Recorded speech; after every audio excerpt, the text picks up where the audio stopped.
a very special guest here on the Ruthless Variety program. Indeed.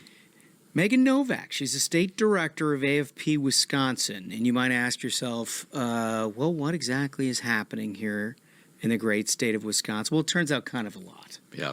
And Megan here is going to give us an update on a very important Supreme Court race that's happening. How are you? I'm great. I'm busy trying to save our state and save our country, but I'm great.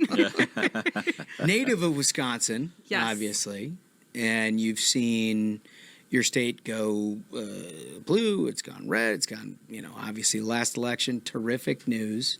But these state Supreme Court things play a big role in a whole bunch of things that shape the complexion of your state's politics, don't they? Absolutely. We've got a 7-seat Supreme Court in Wisconsin. They serve 10-year terms, and so we have an election. 10-year terms? 10-year terms.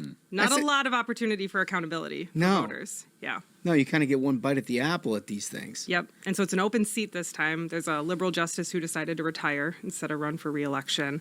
And it is our last chance to flip the court back from a liberal majority to a conservative rule of law majority until 2028.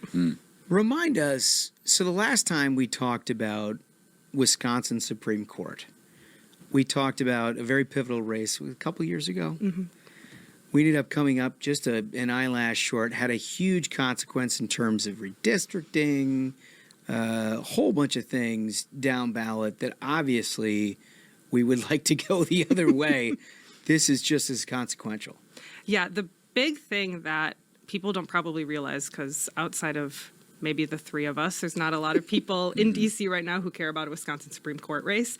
But why they all should is that the liberal running for this, Susan Crawford, she participated in a fundraiser with the subject line, "Take back the House majority by winning the Supreme Court." That's in incredible. That's outrageous. She's actively participating in fundraisers about how they can gerrymander 2 congressional seats, Wisconsin 1 and Wisconsin 3, for the Democrats to take away the House majority. I mean, if anyone here cares about the America First agenda of Trump getting his agenda done, they have to care about the Supreme Court race, because if we lose, that House majority is gone.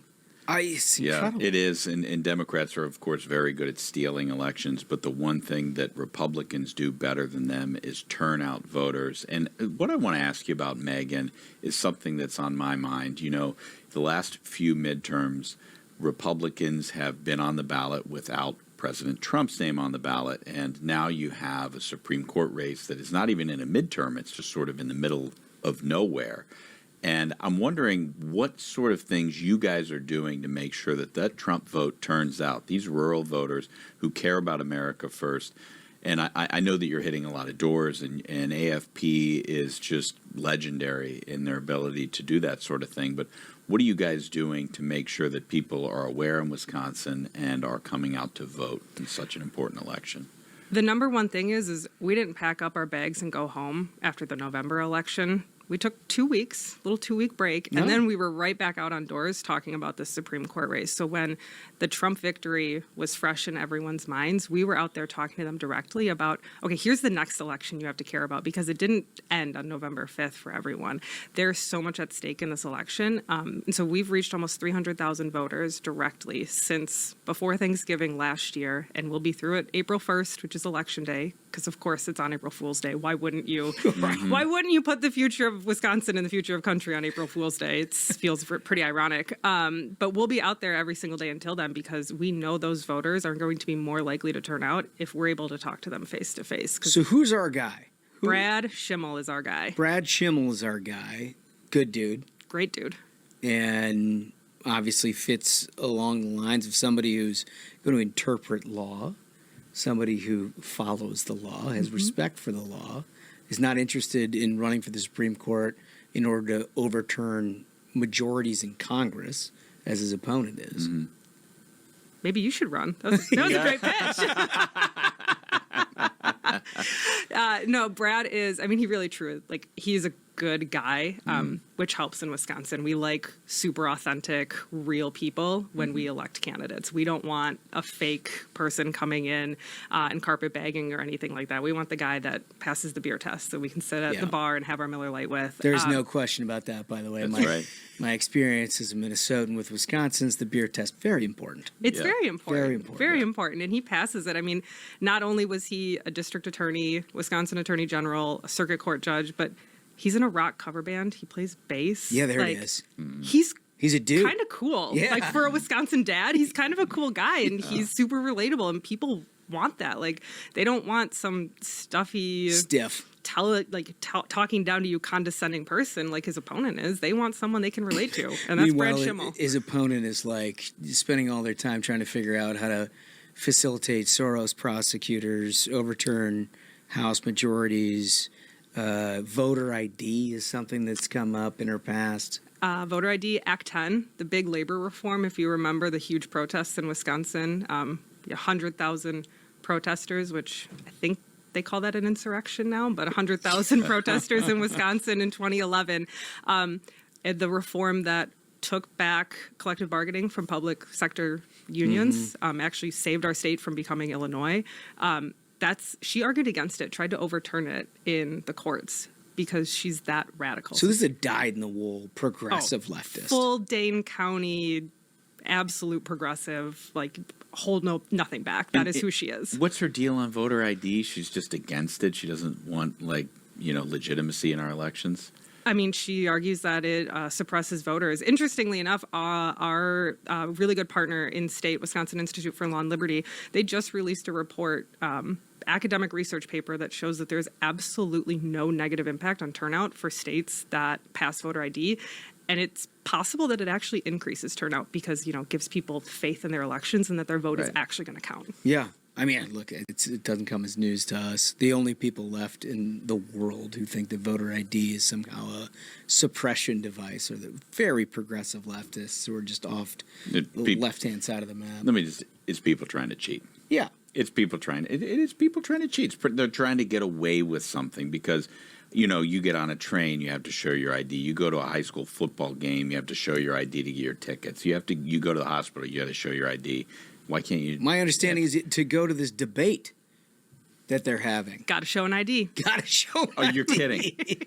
To go to the debate, you have to show your ID. And she's like, no, you can't show your ID at the polling location. Yeah, I wonder why. It's interesting, right? Great judge. I like to call her Chameleon Crawford. She does a really good job pretending to be a moderate. If you watch her ads, she's like, I'm tough on crime. I'm law enforcement's choice. She's endorsed by one sheriff, maybe two. I don't want to discount her. Maybe it's two at this point. Brad Schimel's endorsed by 80. Tell me who's the law enforcement candidate. It's Brad Schimel. Yeah, right. So if you're in Wisconsin, you got to get activated on this thing. You got to get involved. But even if you're in, anywhere, you should probably get in touch. Where do they go for you to help garner resources or people who want to volunteer time? Absolutely. AFPWisconsin.com. AFPWisconsin.com is the best place to get in touch with us. You can fill out the form directly. I want to help Brad Schimel get elected or something along those lines. And we'll get in touch with you right away to figure out how you can get the resources you need to, if you're in Wisconsin, you can come out and knock doors with us. If you're out of Wisconsin, even making phone calls, talking to any family and friends that you have in Wisconsin, knowing what's at stake, it's super important. And that's the best way to reach us. Yeah. And this is about keeping the ball rolling too, right? I mean, we've had a lot of momentum coming out of November. The left, if you look at nationally, they're basically trying to swing at every pitch. Every single thing, they're like, well, this is the thing, right? The Department of Education, USAID, shutting down the government, whatever it is that they come up with, they're like, this is the thing. But if they win a Supreme Court race in a very critical swing state, this is what they're going to build momentum on. I mean, it's why George Soros and Reid Hoffman and J.B. Pritzker are dumping millions into this race. They know that this is the litmus test to finally mobilize the left because from what I can see in Wisconsin, they're still pretty heartbroken. They did all of their scream fests at Lake Michigan and whatever else after the election, but they are struggling to find a message that unites them and sticks, and they're they're batting under 100 at this point. Like they're missing every single pitch good. coming their way. It ain't good, but we got to finish the job. The election is on April 1, Yes. so we've got a critical few weeks here to make a big difference. Yep, you can do a lot in a couple weeks here. Early voting starts March 18th, and so that's really when the rubber hits the road of making sure we're turning out every single Brad Schimel voter that we can once early voting starts and through Election Day. Well, listen, Megan Novak, thank you for the good work that you're doing. Thanks for keeping us updated. We'll obviously watch the results, but let's talk more about this as it goes. If you're successful on this deal, this is going to be a good example of how we can replicate this nationwide. If we come up short, it's going to be a good reminder to an awful lot of people of why you got to pay attention all the time, because it has critical impact on the whole country. Just this little Supreme Court race in Wisconsin. So, Megan, thank you for sharing this. Yeah, thank you for having me on.